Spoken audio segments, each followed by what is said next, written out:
Hey everyone, this is Felicia with The Book is Done. It's been forever.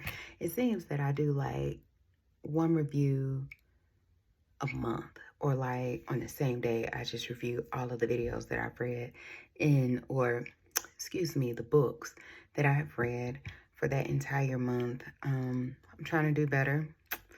Life. But I'll go ahead and get started. So I'm going to come out with a few videos. This first video, I'm going to discuss two books by the same author. So hopefully y'all will be on board with it. So first book, The Butcher by Jennifer Hillier. This book right here, y'all. This book was so good. I didn't know, and I still need to just kind of confirm like what all is going on. And what I mean by that is that it is a series. And if it is true, then they said that it is the third book of the series. The first book is Creep, the second book is Freak, and the third book is The Butcher. I had no idea. I thought it was like a standalone book. And so, yeah, The Butcher, this book was so good. It gave you a run for your money, mentally, of course. Triggers, because, you know, I always like to discuss those. Triggers, there was some sexual assault that was going on. Not a lot, but once is just too many.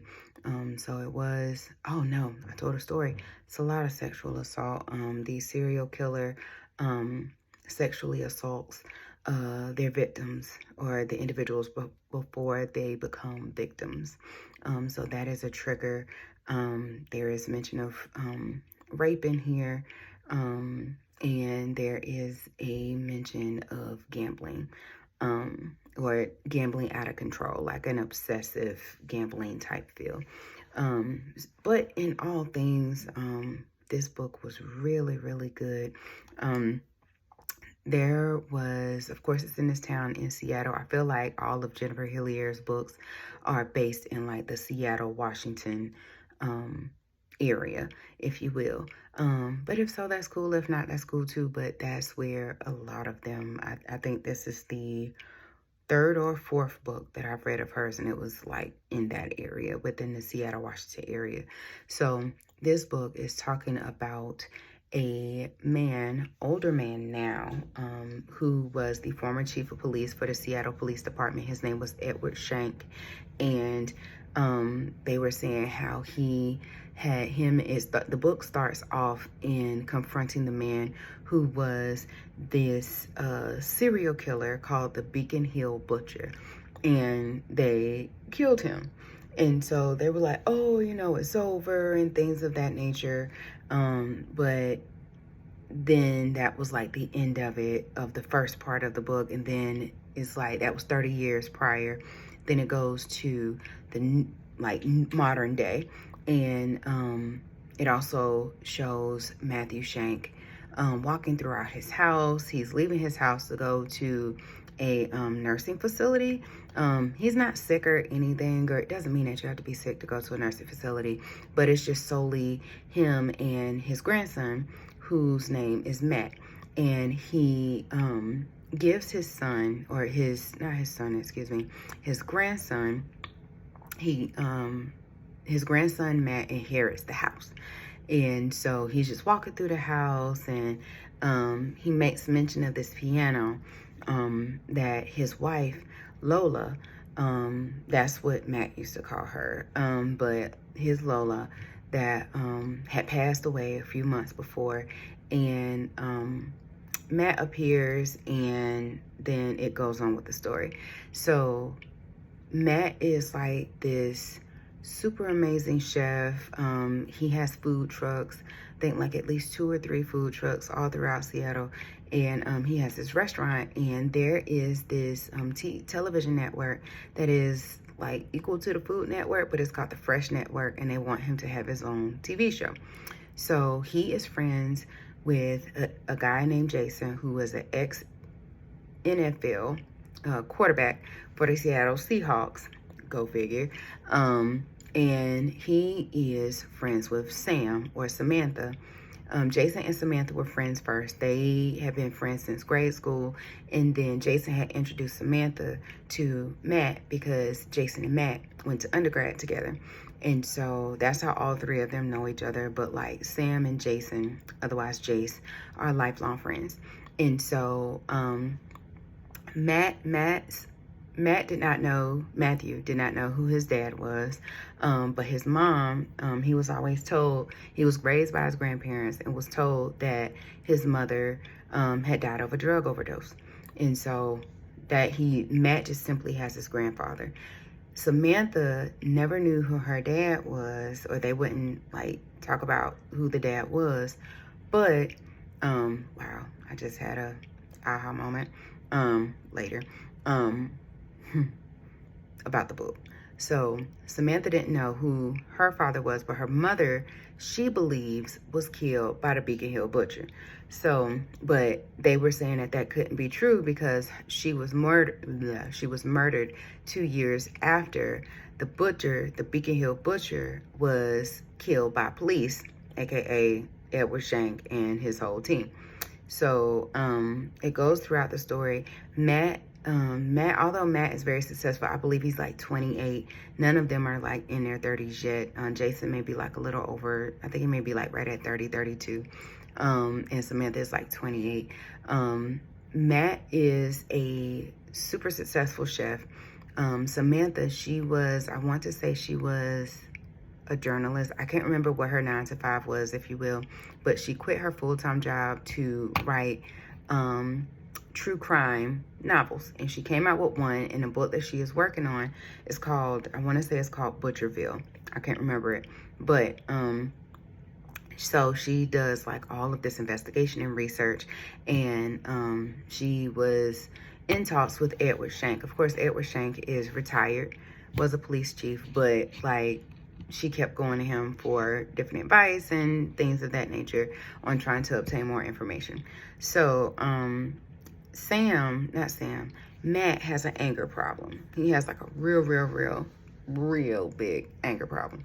So he was like put on probation and things of that nature because he had hurt somebody by hitting them. And so fast forward, Matt wants to build a pool in the backyard. So as the construction team was, digging a hole, doing what they need to do, they come across this crate that was buried like deep in the yard. And so construction calls him and is like, hey, we found this crate in the backyard. We didn't open it because it's a huge lock on it, but it is a crack in the side. So Matt was like, okay, cool. So brings a crate on the inside, opens the crate, and there is like jars of left hands, like human left hands in this crate. And he comes across that it was a crack, but he couldn't really see anything. And so his cat jumps onto the counter, and some way, somehow, the cat knocks over the crate, makes the split in the crate even more wider. And some of the glasses that held the hands were broken. So apparently it had been buried for years and years and years. And come to find out, it was videos in there. It was locks of hair in there. And so it was just like, what in the world? So Matt's curiosity got the best of him, and he ended up watching this tape, old VHS tape. And it showed his grandfather, and it showed girls that's lying down, strapped to this bed, and his grandfather just smooth, swift motion cuts off the left hand, like while the women are still living. They're all women. They're all teenagers, like literally 19 and under. I think 19 may be pushing it. They were like 17 and under. And he literally cuts off this girl's hand. And with his victims, it's a signature mark that the left hands are cut off. He sexually assaults them, and then he kills them. So Matt is like, holy crap, my grandfather is the butcher. What? But how when he was the chief of police and everybody respected him. So, moving forward, Matt is still, he's cooking in his restaurant and things of that nature. And people realize that, like, Matt didn't tell anybody of what he found. And Matt used to get, like, real freaked out about Sam doing all of this investigation about true crime and trying to, find out what happened and with the butcher and things of that nature. So he doesn't really take interest in what she's doing. He thinks that it's freaky. He calls it her hobby, but like this is her livelihood. So, Sam and Matt have been dating for years. Sam is ready to get married. Matt is just like, I just want to live in my house by myself, me and my cat. I want to enjoy the success of the restaurant, the food trucks, get this show on the road with the Fresh Network. So Matt and Sam split up. Well, they didn't really officially split up, but they start to, time apart from each other, distance each other, if you will, from each other. So I'm not going to tell you the whole book, but that's enough. That's like at least 50% of the book. So you have the foundation of what all is going with the book. So in the end, towards the end, the big part of it, like Edward Shank is the butcher. And, Edward Shank is just like, they call him Chief.